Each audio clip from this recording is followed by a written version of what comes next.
everybody. Thank you so much for being here today, because this is entirely Jeremy's idea, not mine.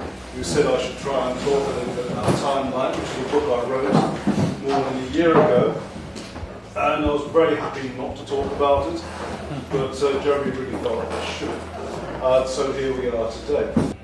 And tonight's talk is, as I suppose a talk has to have a name, and this one is called Intention and Patterns in Your Life. And they are actually linked. There is a relationship between those two things. And let's begin by talking for a moment about intention. And the most astonishing thing to report about intention is it works. It really does work. And we know this because I mentioned Lynn, my wife, her second book was The Intention Experiment. And from that we built a website.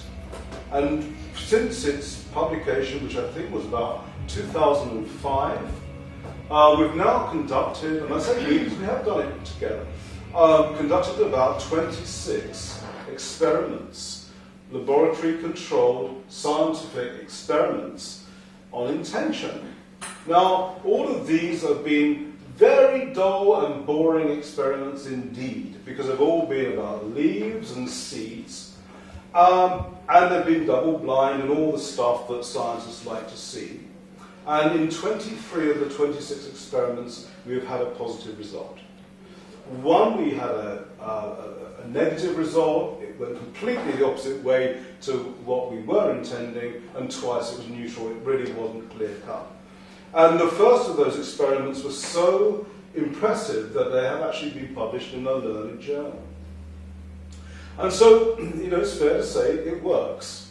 And I know that subsequent to that, there have been a number of experiments with Salah as well. We conducted them with the Middle East group in war zones. And again, it is peculiar, but extraordinary results have been recorded. And when it happened the first time, Lynn had been interviewed by Oprah Winfrey, and Winfrey said, oh, it's a coincidence. But it's now happened 4 times in war zones where we've had a positive effect. I still wouldn't like to say with something as big as that intention did it, because but I think intention did it. But it's something that's a very big claim to make. But on the small scale, we've definitely proved intention does work. Now, this might seem peculiar because it doesn't really fit with your view, probably, of the world. Because the world doesn't seem to respond in the way that you want it to. You missed the tube train, you couldn't find a parking spot, the Inland Revenue sends you a letter demanding more tax than you thought you had to pay, and the bank manager phones you up and says your overdraft has just been withdrawn. And that seems to be how life really is. And here I am saying intention works. So why doesn't the world work for us? Furthermore, not only does the world not seem to work for us, there seem to be patterns that seem to recur in our lives.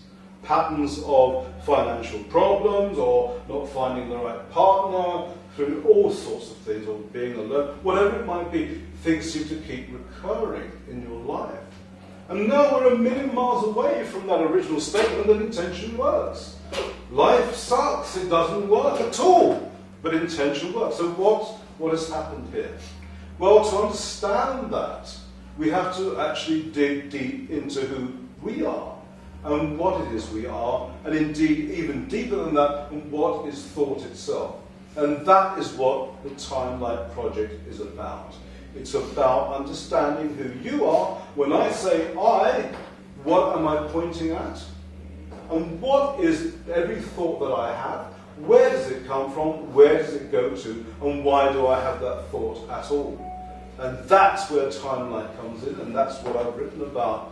And it is a terrain of the human psyche, I believe. And I think it's an incredibly useful tool for anyone to use, to be able to see who they are, and the nature of thought itself is the essence of every great religion. But how do we do this? And so this is what Timeline endeavours to explain. So what I want to demonstrate for you is where we all began. Well, we all know where we began. We were born. Now, we could go deeper, and say, you know, when you are born, you're born with characteristics, you're born with baggage, and that is true. But for the sake of this exercise, let's assume for a minute you're not. Let's assume you are born clean and fresh and wonderful and new into the world.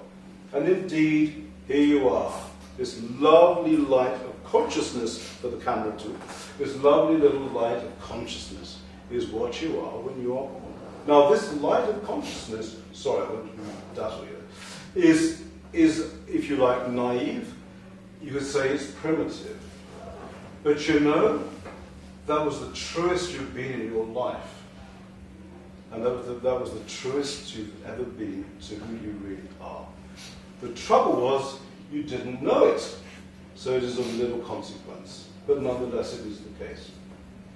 And indeed, it's not particularly controversial to say this, because child psychologists tell us that, of course, that children, or particularly babies, they don't know until what year, but babies in particular have no differentiation between themselves and the world.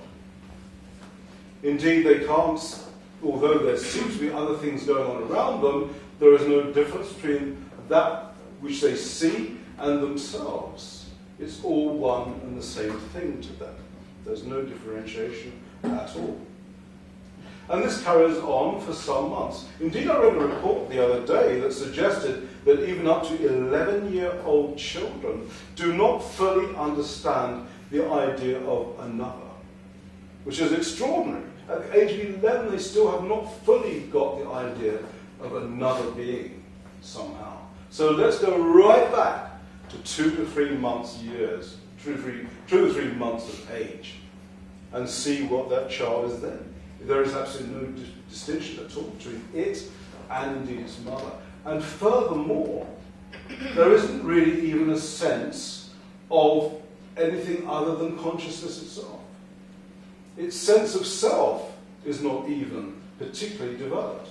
It is just consciousness and its pure observation at that age. This is my little light. That's all that's going on. So what happens to that child, and why does that change? Well, what happens is the world seems to interfere with that experience, because something happens to the child that doesn't suit it in some way. And that can be something like a nappy that isn't changed, or its hunger is not immediately satisfied by its mother, or whatever. There begins a jarring. The world does not perform as it wants it to perform. And that's the very first experience it has. And we have these experiences of the tax man demanding money, which we don't have. That's really a very extreme example of the world not performing as we wish it to. But it goes right back to that period. The very first experience we have of that, when our nappy is not changed. First experience of the world not performing as we wish it to. But then it's still not exactly traumatic at this point. But as the months go on, the child will start to explore the world. It is still not seeing any differentiation from itself in the world, but nonetheless it will begin exploring that world. And very quickly it develops a memory, a very basic memory. And the first memory it has is it has a name. My name is Brian, and every time they say Brian, I look up and they seem very happy with that. So I guess that's what I must be. I must be Brian. And we start learning more things, don't we, about the world. First we begin with a memory of the naming of myself, and that's what I call the narrative memory. We have a narrative memory, which is the story of me, and it begins with my name. We also develop a memory of how the world performs and acts. We start to do things like the pet dog is furry, and we learn that the coal is very hot, and we learn that water is very wet. And we learn these things. So we start developing a knowledge of the world, and that's a different sort of memory again. And I call that knowledge. That's knowledge memory. So we're still already now beginning to develop two memories. a narrative memory, which is the memory of myself and my position in the world. And that is my name, where I live. It could be the toys I have and my position in that world. And that is my narrative memory. And then I'm also developing another type of memory, which is the memory of knowledge, of knowing about things and how things function in the world. And it's quite interesting because about a year ago there was a study by a psychologist, and they said, you know, we spent 10 years looking at this, and there are 3 types of memory that people have. And isn't that funny? Because that's what I said too. But I didn't read the study. But anyway, there was a 3rd type, and it's the most important type of all. And I'll just come on to that in a moment. But just dealing with those first 2 memories, you actually can see those 2 memories at the end of your life. In cases of Alzheimer's, of dementia, etc., you'll see people who still remember how to ride a bike but can't remember their name. Or they remember their name, but they don't know how to do things. And you see it, you see the breakdown of those 2 memories as the brain starts functioning less well. And suddenly they become very distinct, you see them. In your life now, you're all very young people, and you don't sense that. You don't realize that, but you have 2 different memories working. But you have a 3rd, and this is the interesting one. This is the psychological part. And this is really where it gets very interesting indeed, because this is based upon trauma. And this is when the sense of self starts to develop through trauma. And by trauma, it really is an extreme example of when the world does not function as you wish it to. And this could be, I say trauma, and some people immediately think of something quite extreme, but it doesn't have to be extreme. It is enough that there is a rupture between you and the world to create a memory of yourself as being quite different from the world. And that could be anything that goes quite badly wrong in your life at that particular moment. And you know when that is, because that's when you have your first memory. Because when you have the creation of the psychological past through trauma, through the first break between you and the world, that is when there is somebody to remember. And that is when the first memory occurs, when there is a self to remember. And that is created through trauma. And that now we have an individual in the world. Normally this happens around about the age of 2 or 3 or something like that. But at this point, I am now distinct from the world. The world is separate from me. Before that, it wasn't. We said, we're baby, there is no difference between you and the world, right? Now suddenly there is. The world is separate from me, and it's because it functions differently from me. It doesn't do what I wish it to do. I have now created a point in space and time. And that point is always going to be my reference now to the world. Everything now will be from the reference from the point of my traumatic or traumatized self. This is the point which I will now view the world and get experience. And from ever after, every experience you have from that point of view is incomplete. It's a false experience. It has to be a false experience. Because how can your experience and your perspective be right? It's partial, isn't it? Now, you may punch me. Please don't, but you might punch me. Now, from my perspective, that was a pretty dreadful thing. But I don't know why you did it. I do not know your perspective. So my experience of that punch, nasty though it was, is nonetheless incomplete. And that is true of every experience we have when we have the break that occurs because of the trauma that has occurred. From here on in, we see everything from our own perspective. Now, when that starts to happen, we start building on that experience from that individualized perspective. And that creates more and more the idea of this self that is separate from the world. Because what is happening is, the more experience we have like that, we actually are creating more time in us.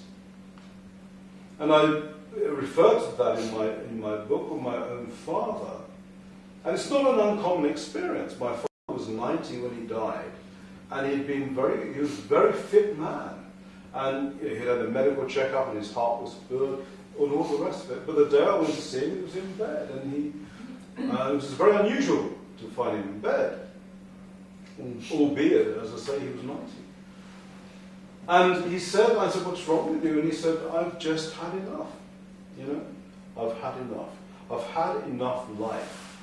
And you think, well, what is that supposed to mean? How can we have enough life?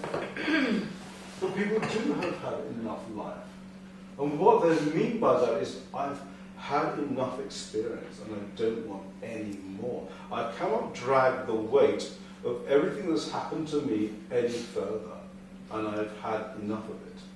And that actually is what happens. There was so much past in him. There was so much experience that he never understood that he couldn't carry it another day. And that's what happens to most of us. We become time heavy. And when we become time heavy, we create more space. We create more space between the sense of the self and the world outside. And when we do that, we become more and more isolated. We become more and more lonely, alienated. And that is the disease of the West, isn't it? That everyone is alienated from one another because there is so much time in us. And that is the very tragedy of the human condition. Because it happens to each and every one of us. So what do? Well, we hopefully wake up to the process that takes place. But that process is this. I spoke to you a moment ago about how when we don't experience something fully because we see it only from our own perspective, we create more time because we've not understood something. And what happens is that the whole movement of life, the whole movement of the universe is towards greater understanding. Everything is seeking understanding. And that includes you. And that includes every single experience that you have. It seeks an end to itself. And that can only happen, it can only happen as far as the past is concerned by bringing it into the present moment. What we have created here is a remarkable stage of space and time. And this is created through the present time body that we have. It actually is creating time and space onto a canvas that is infinite and eternal. And we can demonstrate this, and indeed I do explain this in some detail in the book. But it is an absolute miracle that is taking place right now. That each and every one of you is eternal and infinite, having an experience in space and in time. And the remarkable thing about it is you don't even know it. But that is exactly what is happening to you right now. But in creating this remarkable stage of time and space, it is a wonderful place for a drama, isn't it? And indeed, that's exactly what happens. Because our past constantly has the drama in the present moment. Not because it is particularly malicious or sadistic, but it wants you to understand. So when you have something that keeps recurring in your life, it's saying, please understand so that it can come to an end. Please end the experience. This experience you had was from your perspective. It was never a true experience. It has come out again into your life. Please complete it. Please complete the circuit and end it. because that is the purpose of a recurring experience, for you to understand it and end it. Now, how does this all happen? Well, everything anyway is energy. It's a scientific fact. It doesn't appear to be energy, and it all feels very palpable and solid, but it is energy. We know this. The past is energy too. And how does energy communicate? Through pulses. It pulses. And where does it pulse to? It pulses to your brain. And the past is a pulse to the brain. And what does the brain do? It can do one of two things with a pulse. It can create it into a thought, or it can create it into an emotion. So every thought you have, and every emotion that you have, actually is from the past. When you think about it, that has to be true. Every thought has to be from the past. You can't think, you say, well, that's not true, I'm thinking about the future. No, you're not. You're projecting from the past to the future. But everything actually comes from the past. Every emotion you have is from the past, other than the simple emotions of the body. Because the body has emotions too. Hunger, fear, basic fear it has. But really, most of the fears you have are actually from the past, because they're morbid fears. Having a fear of the dark, having a fear of a stranger, are morbid fears from a past experience you never understood. And that's what's going on there. So the pulses are coming from an energy center, which is the past, which is past experience you've never understood, pulsing to the present, which is the brain, and coming out as a thought or as an emotion or both. Now here's the great trick.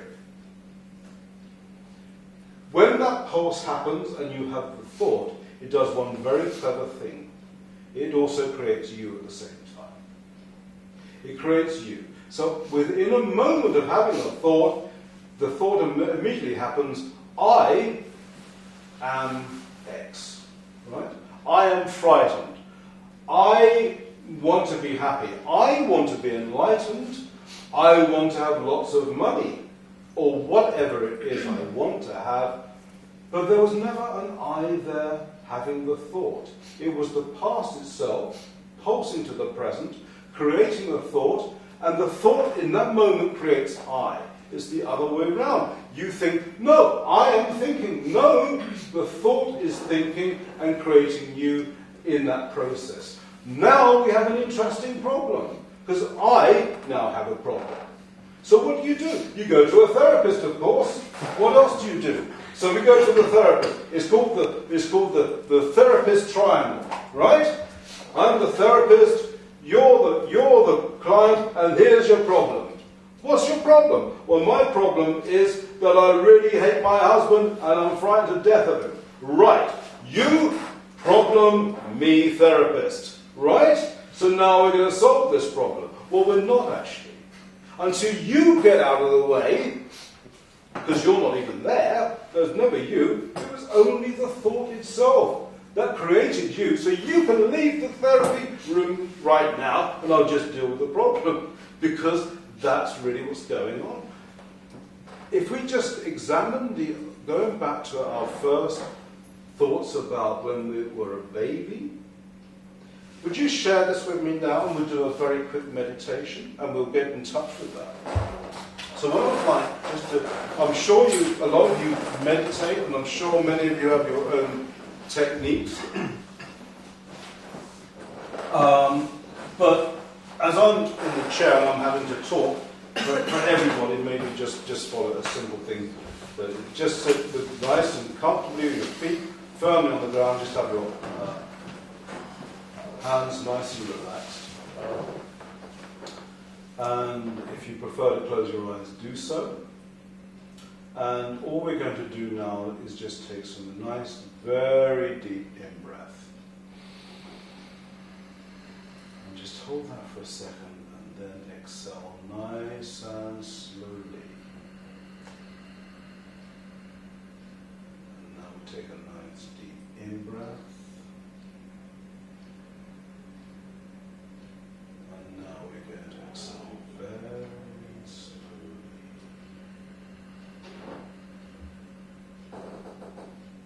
nice and comfortable in our chairs. Make sure we are. We're just going to take another deep in-breath. And hold that for a second. And exhale, nice and slow. Okay. Now, let's take our attention around our body. We've all rushed here from work or someplace, and we need to slow down. So let's start finding our way around our body, using our focus. And let's find something that's easy to feel. And we'll start with our lips. Put your focus on your lips. And do you feel them tingle? Do you feel a nice tingling? Can you feel your lips tingling? There's lovely live feeling of the lips. Are you feeling that?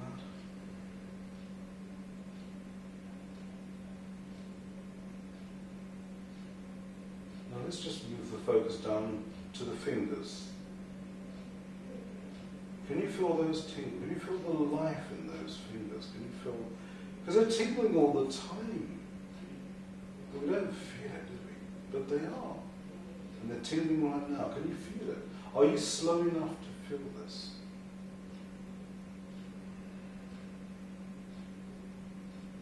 And down again. Take it to your toes. Can you feel your toes tingling?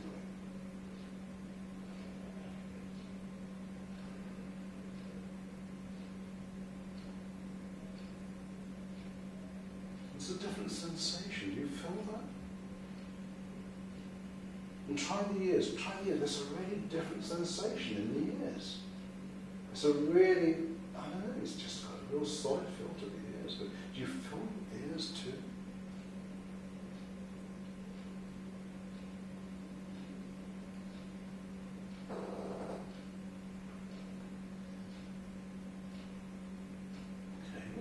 What about your nose? Can you feel the tip of your nose?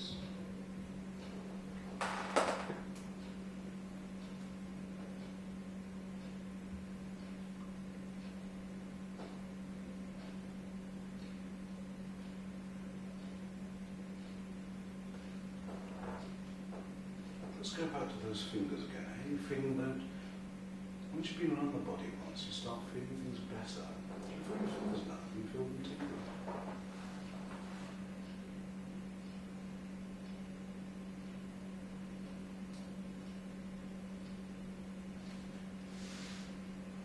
That's a nice, sweet place to be, isn't it?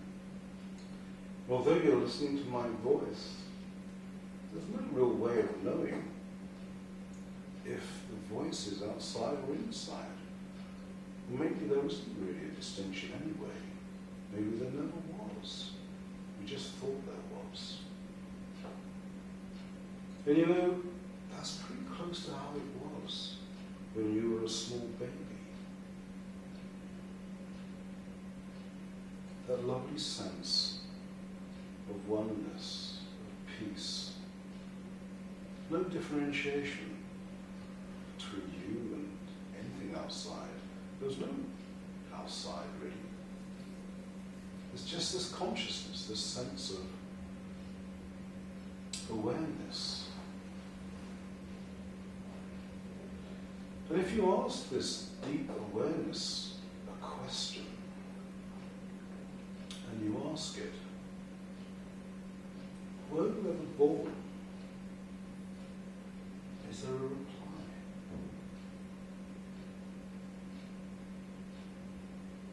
Because if it was never born, would it ever die? Do you sense any space with this? Do you sense an end to this? Do you sense a wall?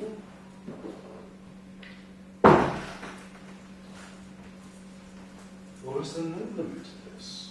Is it something that is outside of our normal understanding of what space and time might be? Because when your eyes are closed, it's all different, isn't it? You don't have the grid reference any longer that your eyes and your senses give you. That's all gone. And there's no real sense anymore of time, an end to it, or even a beginning to it. There's no real sense of space, a beginning or end to that. It's a wonderful place to be, isn't it? It's utterly delicious. And that's how it was when you were born. That was and it is now, your natural state. And guess what? It's not even you. It's not even you. You're tapping something that's not personal. And that's why when you were a baby, I said you were your truest.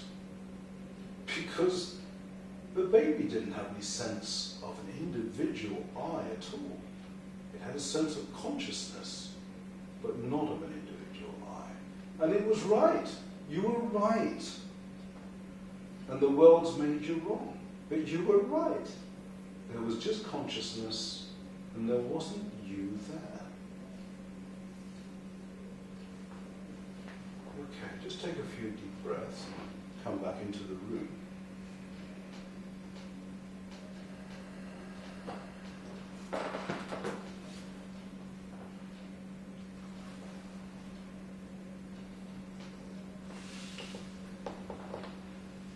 But that, you know, is the trick. There never is a you who is there. There isn't a you who's there in consciousness as an individual person. But then there's not a you there when you have a problem. There's just a problem. There's just a thought. There's just an emotion. It's never you having that. But what happens is the emotion and the thought at the same moment creates you having the thought and the emotion. And what happens then? It gives it added energy. Because now I am outraged. From my perspective of time and space, maybe an inappropriate symbol, my perspective of time and space, I am outraged. So what has happened is, not only has the thought and the emotion created an I, but now I am adding energy to that thought. And so we have the sense, from this incomplete experience, we have anger in the world, and then you add to that the narrative memory. Not only am I angry, but now I'm a Christian who's angry, or I'm a Muslim who's angry. And what happens then? We have war. And it's all because we have created this sense of an individual self from past incomplete experiences. And that's what's happened. If you were able to be in full consciousness, there would never be another war. Because there would never be anyone to fight. Because there's no one there to fight. And there's nothing to fight about. Because the narrative has a place. Of course it does. But it's not exactly who you are. That's your identity here and now in this world. And when you're dead, that's gone. When I die, Brian's gone. He's obliterated. He'll never be back. And so that was as meaningful as that was. So why was I getting so angry? You know? But it serves a purpose here and now in this world, because we have to operate in the world, and I need to have a name, and I need to point at something, which is my body, and I need to have a past and a story. That's fine, but please don't take it so seriously. And that's really where we do go wrong, and we go wrong because of this emotional, this hurt self, who creates an individual who therefore is hurt. Now, when I talk about timeline, I actually talk about, the original title of the book was The Three Selves. It wasn't timeline at all. And the three selves are quite simply present time, which is the body. There's no one actually inhabiting this body, but there is a body. and it does all the functions the body does, and the body has its needs, and they can be for food, sleep, sex, shelter, you name it. It has all these basic requirements, and it has basic emotions too, such as fear and love and all these other basic things and needs. But it has the most remarkable thing of all, and this I took from the world of philosophy, but it creates time and space. And that's the most remarkable function of the human body. But there's something even more remarkable that I'll come on to in a moment. But that is the present time body. We then have the past time body. And this is where it splits into the three memory forms. We have knowledge. We know how to do things. I remember how to, well, I don't have to do very much at all, actually. But I know how to fix a light, I suppose. I know a few things. And I have a narrative memory. I remember who I am, and I remember all my upbringing. But then there is this really difficult one, isn't there? There is my psychological past. All my hurts and my resentments and all my problems, which have come about from my incomplete experience, from my very individual perspective, right?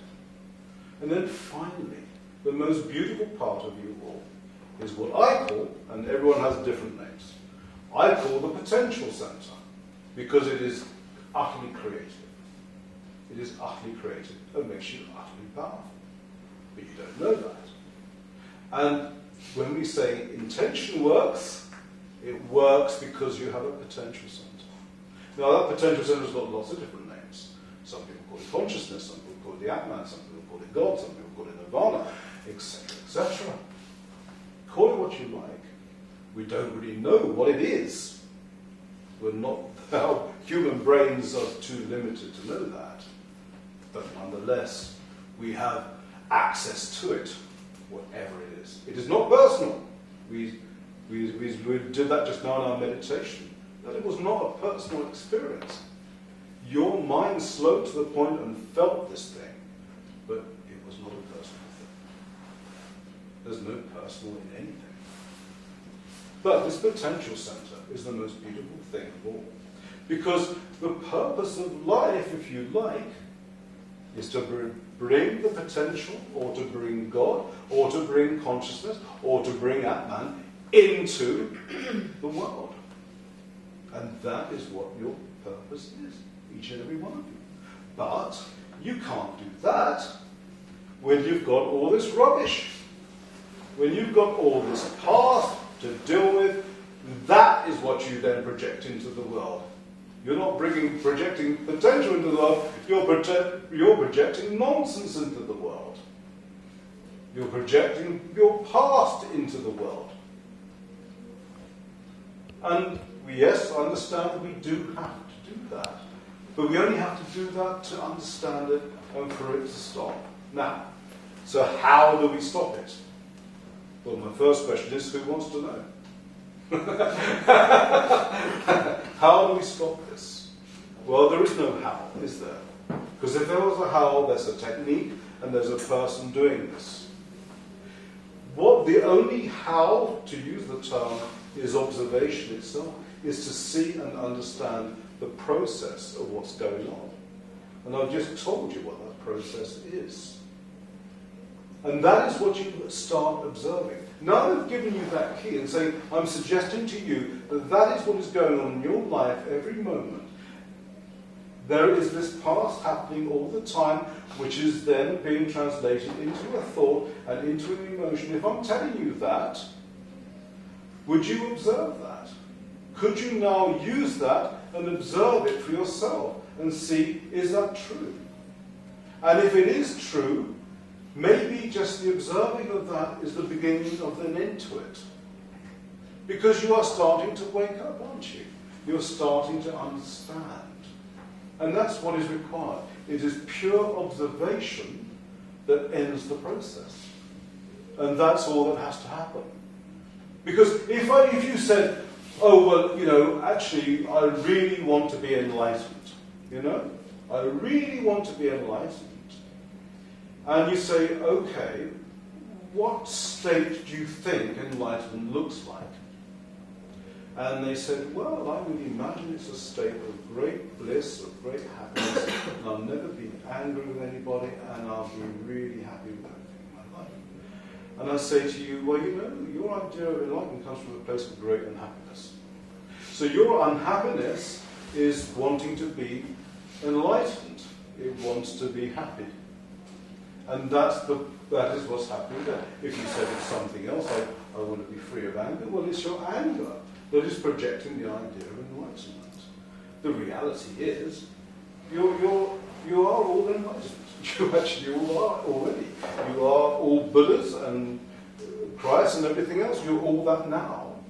But you don't realize it because you have this thing in the way. You have unhappiness in the way of that, which stops you from realizing that. So, it's probably the single hardest thing to understand about this, or to get, is the idea of the self not being a thinker, but being a creation of thought. That's the single hardest thing to understand. Because we all think there is a me in command center who is thinking things, who is acting out, who is determining things, and we all believe this to be the case. But if you could only see it's the very reverse of that. That in fact it's the thought itself that creates the idea of I having the thought. The self is created as a result of thought itself. Then all of a sudden, you know, you're all off the hook. You're actually all off the hook. Because instead of saying, you know, I'm not really a very nice person to be with, I'm very angry all the time.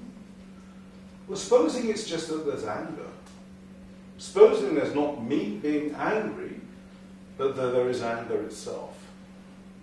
Then all of a sudden, can you see that you can now, almost like a coat hook, put that on the hook, and we can all look at this together. It is not you being angry, there is anger, which then creates the sense of a me being angry. Yeah? And isn't that a wonderful release? Because actually, all the problems you think you have in the world were never yours. They're not your problems. They are problems. But they're not your problems. And the more you cease to identify with them, the energy will go away. They will cease to occur in your life. Now, if you keep on saying, I have money problems, well, no, you will add fuel to that, your energy to that.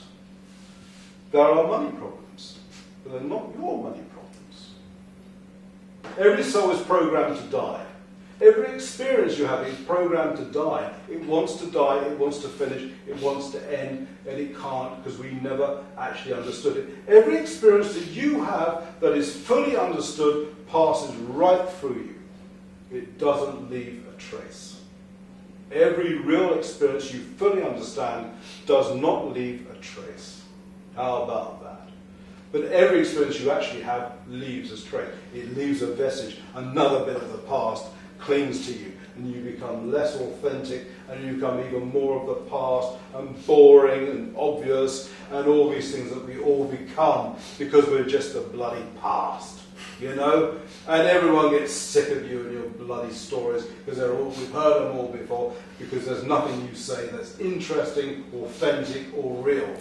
Right? So when are you going to get real? Well, the only time I can be real is when my potential, my consciousness, that moment when I was a baby, comes out and it's me. It's really, this is me.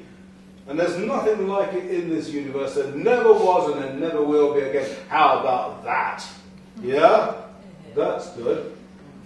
And that's really what we have to do. That's what we give to the world, isn't it? Our authentic self. I don't want your past. I want you. You as you really are, being authentic back to me. Can we be that awake to do that? You know? Because that's what the challenge is, isn't it? Or are you just going to dive more rubbish at me again? And we hear all this. Read the papers. Listen to the radio. Isn't it always the same? My God, Does anyone actually have anything to say that's interesting, different, unique, helpful, insightful, inspiring? No, nobody does. No, it's just more of the same, isn't it? So that's really what our purpose is, and as you say, it's generational. It goes across families. It is astonishing, the ship you carry with you. Absolutely astonishing. You would be amazed how strong you are dragging this around. Astonished at your strength. And yet, what a terrible thing, what a terrible tragedy it is for each and every one of us, that we could be magnificent and we're dull. You know, we could be extraordinary and we're boring and old and past, you know. Isn't that a shame? How wonderful we are. What a miracle each and every one of us is. As I say, you know, you'll die and you will realize, my God, I was extraordinary. I guarantee you that. You will die and you will think, what a waste of a life that was. You know, someone said, you know, the one question God says to you when you die, did you love enough? What a question. What a challenging question that is. Did you love enough? And none of us ever do. We don't love enough. Because we're so frightened and so scared that we just want to love ourselves and protect ourselves. And we never reach out, do we? We never reach out. We never love enough.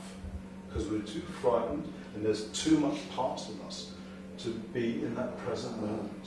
You know that great book Eckhart Tolle, The Power of Now? Well, I'll tell you, time lies the power of how you do that. Because it's all very well talking about the power of now. Living in the present moment is, of course, right. That is true. But none of us do. And none of us know how to get different from that. Because we're all totally in the past. And we don't realise we're doing that. And we don't know what else we can do. But that is the sad reality of that. But, you know, as you say, it can end. Isn't that the exciting and the most wonderful thing? It can end now. You can say, I've had enough of this right now. It's ending here. It's ending now. I've got it. I understand the process that is going on in me right now.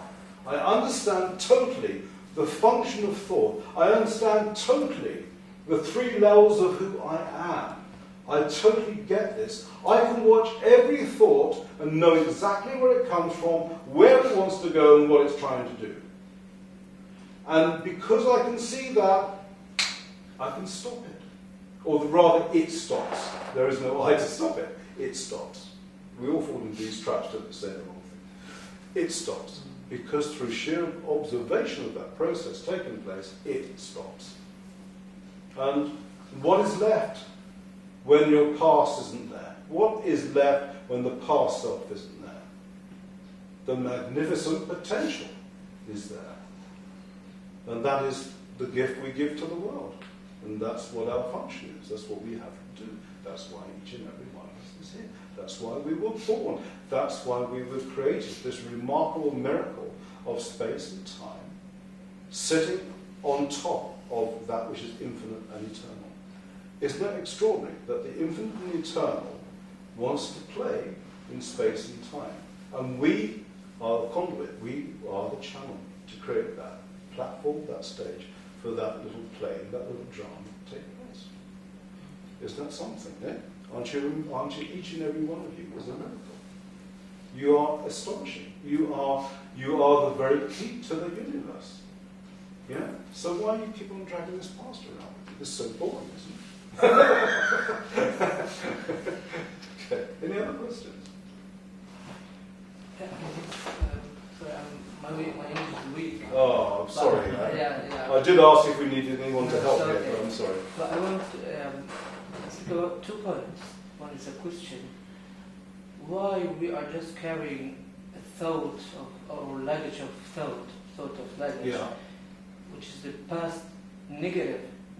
Why just we are focusing upon negative when we don't focus upon the positive, and we can carry it with us to the future or to the moment. This is number 1.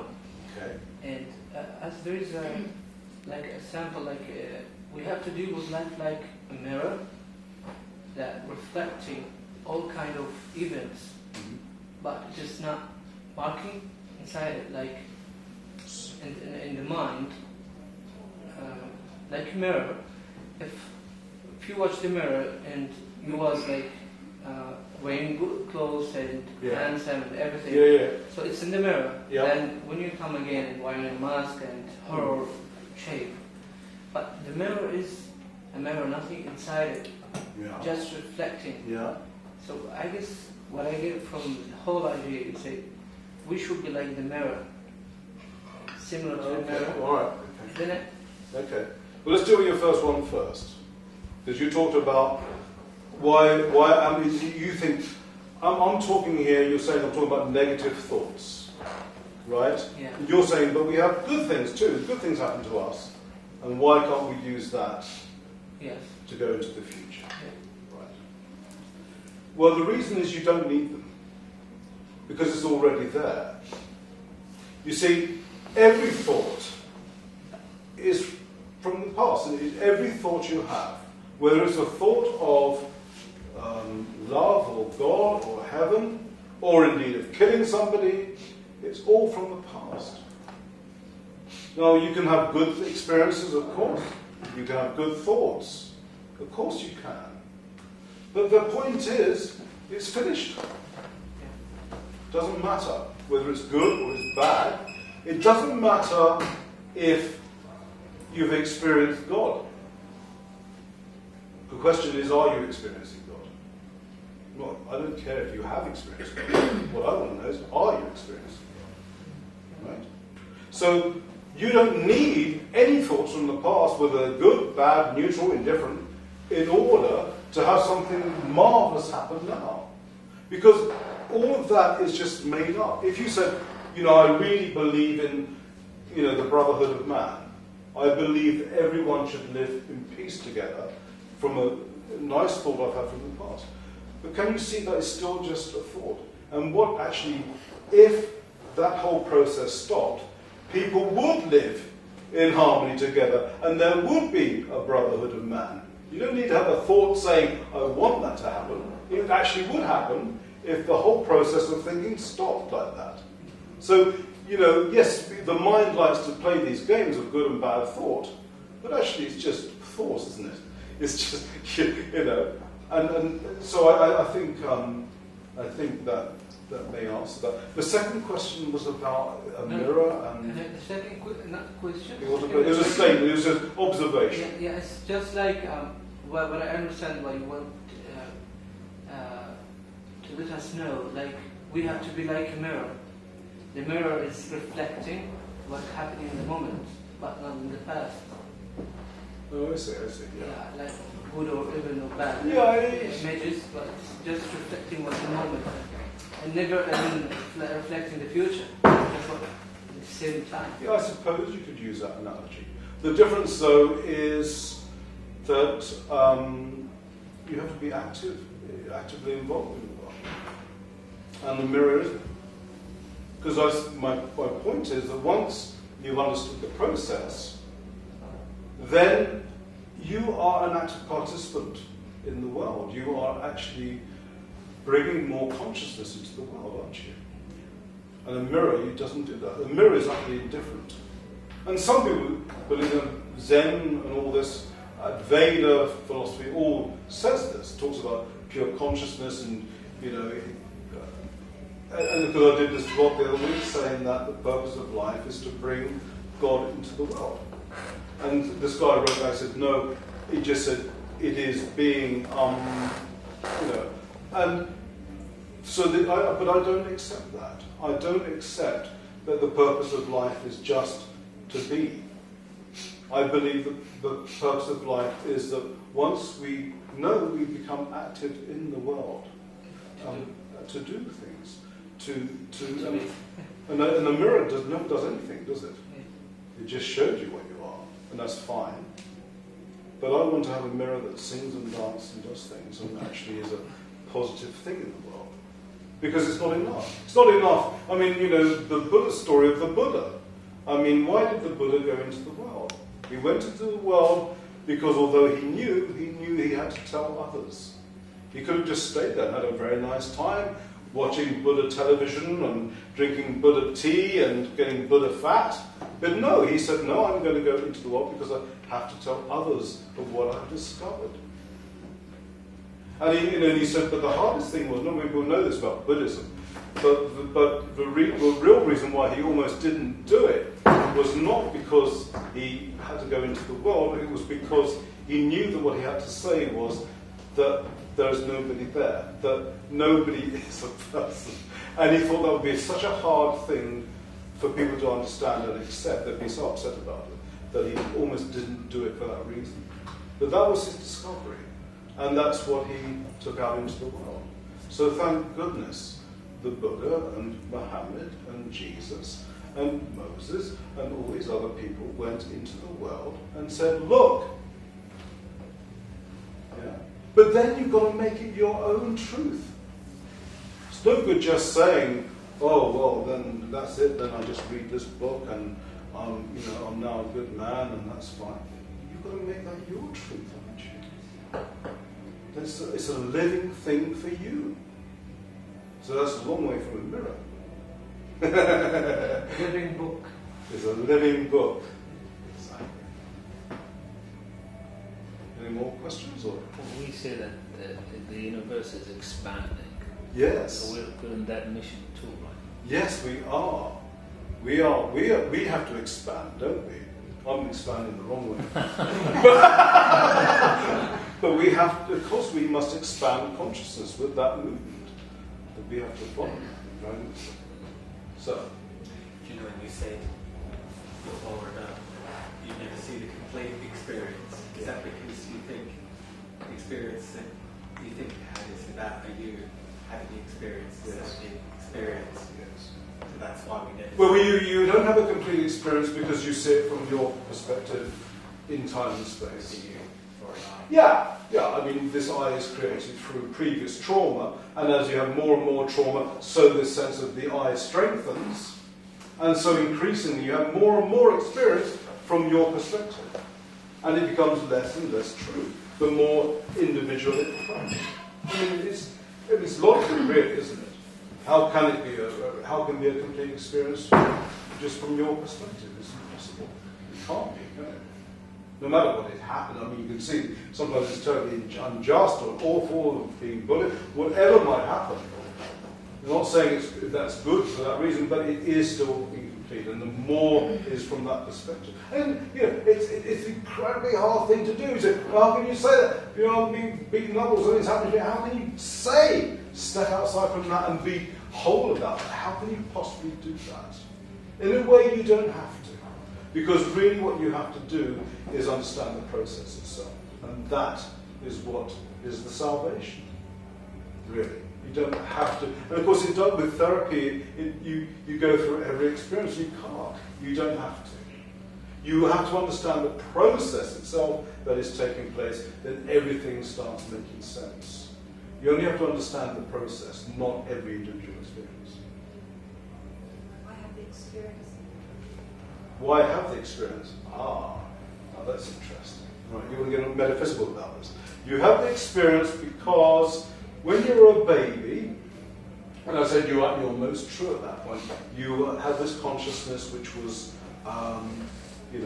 not differentiated between a sense of this consciousness and the world, right?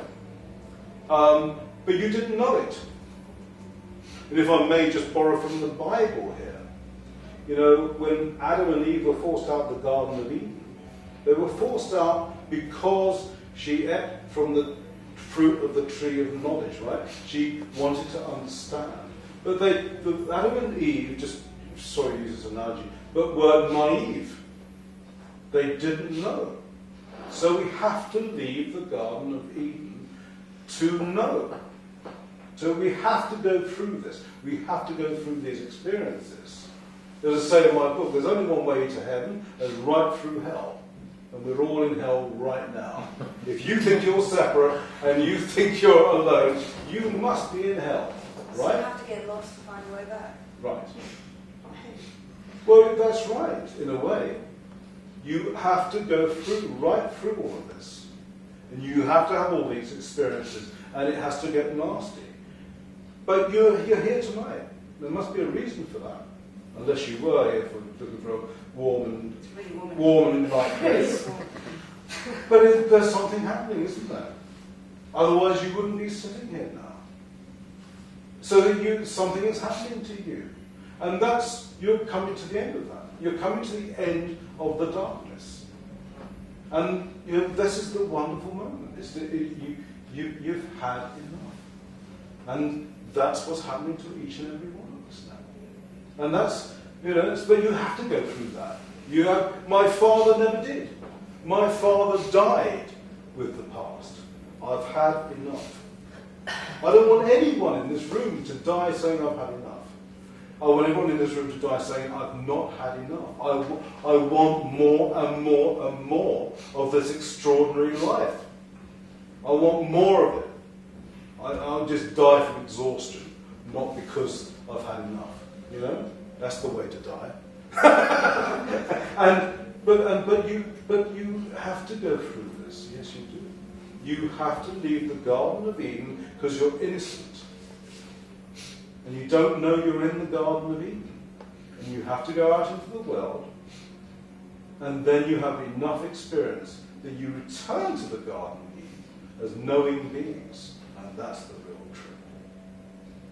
truth. I did have... Do you mind if I come and join you for a second? Yeah. I thought it might be useful to... Pull up a chair if you wish. No.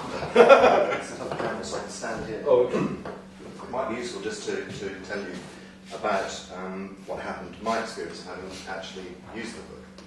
Because, I don't know if you know or not, but when you get to the end, there's a 21-day program for you to work through.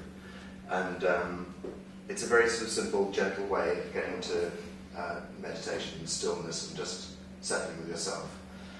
And then bit by bit, it draws you through, and you start to look more at the roots of the problem.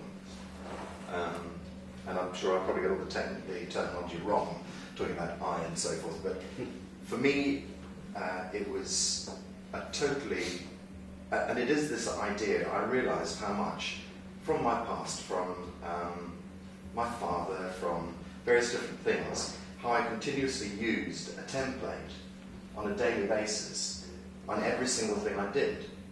Every single reaction came from this template that I'd learned from my father or from school or whatever it was, from where it might be, and several, don't get me wrong, I had quite a lot of templates. And that was it, and I saw that every single reaction throughout my life came from this set of instructions that were drawn from this past and just put there. And it was just this kind of, now I have to think this way. And in fact, it's totally wrong, because as Brian says, they're just unrecognised ideas, things that haven't been fully understood. And so, having sat with the programme and worked my way through for 21 days, I got to the stage where I was able to realise that pattern appearing more and more quickly and catch it and stop and say, I don't have to use that anymore. That's no longer relevant. I understand it's no longer relevant. And so if it's no longer relevant, I'm forced to think about it from a completely different perspective. What's happening right now, and how should I, experience it, rather than saying, okay, I know how to deal with this situation already, I'm going to be angry before I even start. And so that was it. It was this astonishing, simple program that just, led me to this understanding that I'm just a series of patterns. And the second I started to cut my way through them, things changed dramatically, radically. And that's kind of why I was sitting here tonight. I had my moments on the road to Damascus, and I felt that everybody else should know about it. But that was it, and I had another observation I was going to make. About 25 years ago, I had a tattoo put on my arm of an arm, and I've never really known why. Just that I like the symbol. Yeah. And for the first time, I just discovered tonight that an arm is about the three states of mankind, which is sleeping, waking, and dreaming. And then there's a line drawn across between us and God, and the whole point of Om is to find your way from mankind back to heaven. And tonight, I just got it. Oh, well, 25 years later. Good. Let's see it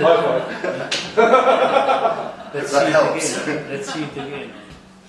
So it's the three states of mankind, and then God as the all-seeing eye above. And it's very interesting the pattern of three appears all over the place. Because when I sort of figured this out, it was, I don't know whether to describe it as a download or whatever, and it just hit me so forcibly that clearly there were three selves going on here. And I thought this is absolutely remarkable, what a discovery, and what a gift of mankind I'd come up with. And that lasted about 7 minutes. Then I realised, you absolute fool, that this pattern of three keeps on recurring everywhere. I mean, the idea of the three, if you want, is Christian, the idea of the three in one God. You know? But Jesus said, God is within you. So that three in one must be in me. Must be a three-part self. You know, the idea of Freud and Jung, the unconscious, the subconscious, the id, three parts again. In Buddhism, exactly the same thing. Three-part person. And I thought, oh, well, there's nothing new under the sun. You just realise that... Muslims also have the same. Muslims also. I'm sure it does. Because it's true. It speaks about the three selves. The three, there you are. Because it's true. And that, but it does recur everywhere. It's absolutely fascinating to see that. And, you know, when you... But what I've done, I suppose the contribution I made, is actually seeing the three selves as part of time selves. Past, present, potential. And I suppose that's my very meagre footnote to these extraordinary bodies of work, which I think are useful there. And and I think hearing Jeremy's point is very useful to hear someone who's actually gone through this. Yeah, just to explain, I mean, the book is, you know, about 2/3 talking about the theory and what I was speaking about tonight, and the last part is a 21-day program, because it's really explaining there is no how to this, because for there to be a how, that means that there's technique, and that means there is someone doing this. And the whole purpose is there can't be. So therefore what the 21-day program is, it's taking Tiger Mountain by stealth. You do it by just observing effectively. And slowly and slowly you start seeing where the different thoughts come from, which self they come from, what they're trying to do, where they're trying to go, and you just start to become conscious. And it is just the observation of the process. And when that happens, the process stops. And as Jeremy says, you know, typical knee-jerk for him was to get angry. No, he doesn't get angry. There's a separation now between the energy and that immediate effect. And he has created that space to stop that. And he doesn't, I'm sure we all get angry sometimes, but maybe it's happening a little bit less. And that's what happens to you. Suddenly the things you thought you would react to, you don't anymore. It's quite extraordinary to watch. You do observe this. So you think, I used to get really angry at that, and now I just don't care less.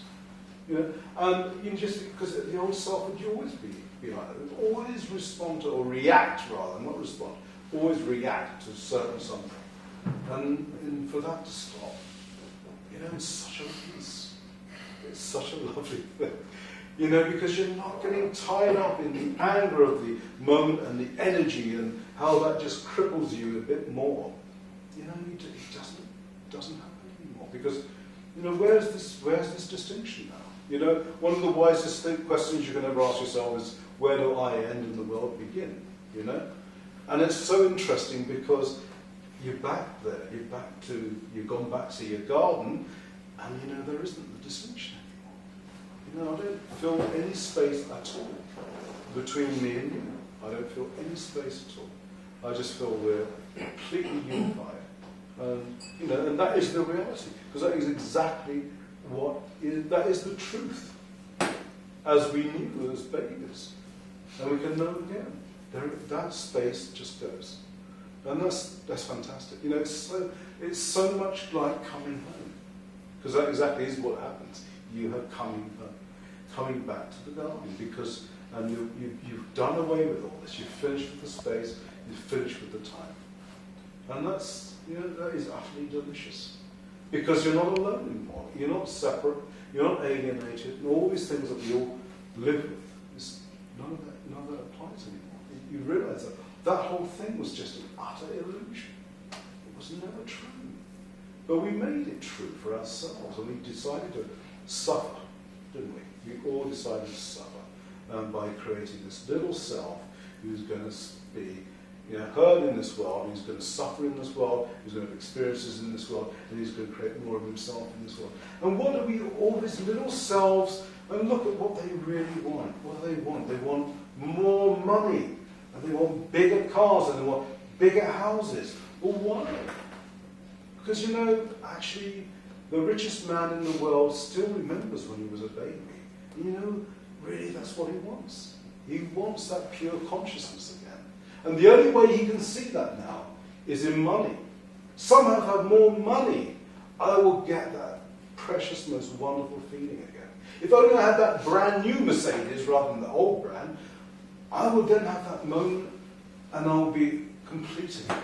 And that's all the drive is, all the time. That's all, we still remember that. And everything we do is still driving back to that point. And in fact, we just have to do the reverse of that. We just need less world, not more world.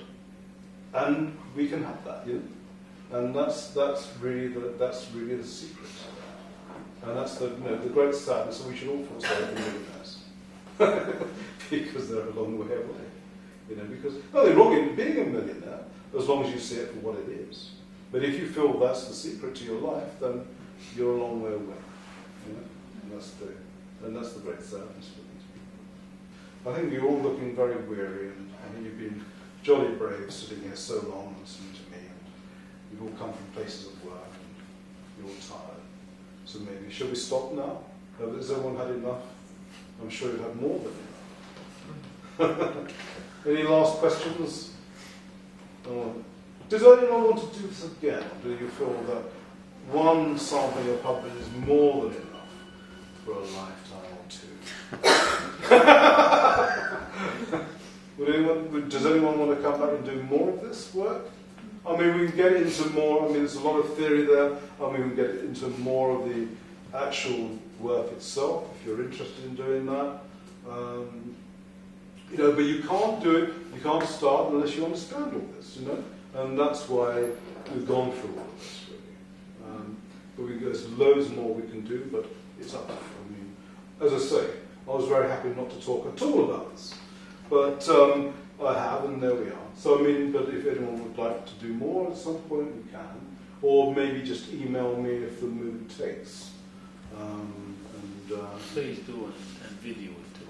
Yeah, video too. Well, I'll do it. All my friends in America, there's loads of people in the States who wanted to be here, of course. It seemed to be a bit unreasonable to ask them to come. It's rather way. So instead we videoed it for them. But we can certainly do that. But this is just the theory of it, and what really matters is the practice of it. And that's what really matters. And that's the really exciting and rather neat thing about it, is to actually start seeing this in practice and watching this happen. That's when it gets really, really deep. That's real. That's very fun. Because you suddenly realise that you actually are quite separate from all this. This thing that you owned all the time, it isn't you at all, and you don't have to give it energy, and you can watch it. As if I'm watching this gentleman's bag down here, I can just watch this. It's not me, I'm just watching this process that's going on. And you'll just see it stop. Because there's nowhere for it to go. If I don't give it credence, if I do not invite it into the world, it doesn't come into the world. And if I've understood it, and this is really, if you like, the benediction, it is the forgiveness of it, in seeing that, this poor, sad experience, which was never complete, that's been throbbing away all my life, and then suddenly there it is, and you just say, I see you and I forgive you, and you may now go. And that's rather nice, and it's a lovely experience to have, and it's something we could do, and we can drill down a bit. We can do work more individually. We only have one example now. You're bullying. Nobody else has a problem in the room, but there we are. But, maybe we can bring that up more and talk about that, if you wish. If you don't wish, we won't. But I'll leave that with you. All right? Okay. Shall we leave it there? Yeah? Okay. Thank you. Okay.